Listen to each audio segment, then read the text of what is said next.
Chapter 12. One morning in the middle of May, I awakened to hear Timothy taking great breaths. It sounded as though he were fighting for air. I listened a moment and then I asked, "Are you all right, Timothy?" He wheezed back, "Fever! Malar!" I had to think a moment to understand what he was talking about. Fever! Malaria!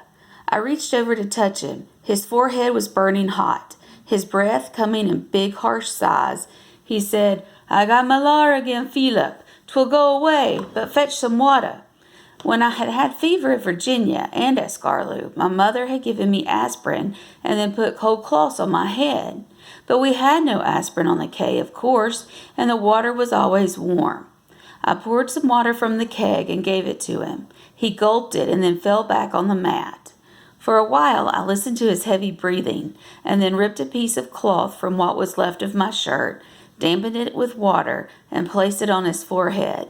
He murmured, "Dat be good," but suddenly he began to shiver, even though the morning air was already warm. I could hear his teeth clacking. I had nothing to cover him with, so I just sat beside him holding the cloth, which was already beginning to dry, to his forehead. His breath was like air from a furnace. It must have been about 10 o'clock when Timothy began to mumble and laugh. It sounded almost as if he were talking in his sleep, but the laughter, little bursts of it between the wheezes, was very high and strange. I couldn't keep the cloth on his head because he was tossing from side to side.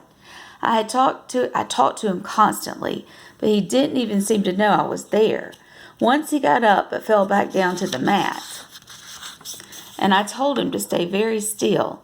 For a long time he did, because he began to shiver again. When that ended, the mumbling and high laughter started all over. At about noontime, the mumbling got worse, and I could feel him trying to get to his feet. I clung to his arm, shouting for him to lie down again, but he threw me aside as if I weren't there. I could hear him crashing down the hill toward the sea, the frightening laughter echoing back. I followed the trail of laughter. Then I heard splashing and knew he'd gone into the water. I yelled, "Timothy, Timothy, come back." Suddenly it became dead quiet. I screamed his name again and again. There was no answer.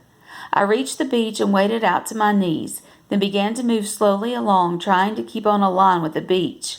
I had gone about 30 steps when I fell over Timothy's body, plunging down into the water. Holding on to him with one hand, I got on my feet again. The upper part of his body was floating, but I knew his feet were dragging on the bottom. I put my face against his mouth. Yes, he was still breathing. I worked myself around to put both hands under his shoulders, but he was too heavy that way. Then I clasped my hands under his chin and began to pull him out. He made strange sounds, but did not try to help me. It took me what seemed like a long time to get Timothy out of the water. I back up on the damp sand. He must have weighed 220 or 30 pounds, and I could only move him 2 or 3 inches at a time. I sat beside him for almost an hour in the hot sun while he rested quietly, his breathing not so harsh now. Then I realized he was shivering again. I knew I could not drag him up in the slope of the shelter of the hut, so I tore off branches of sea grape and put them over his body. The grape leaves cut the rays of the sun. I brought water down from the hut and raised his head and ordered him to drink it. With one hand I found his lips, then guided the cup to his chin. He seemed to understand and gulped it down. I stayed by him the rest of the long afternoon while he slept. When he awakened, it was early evening and had turned cool again. He was breathing easily now, and I knew the fever had broken because his forehead was no longer hot.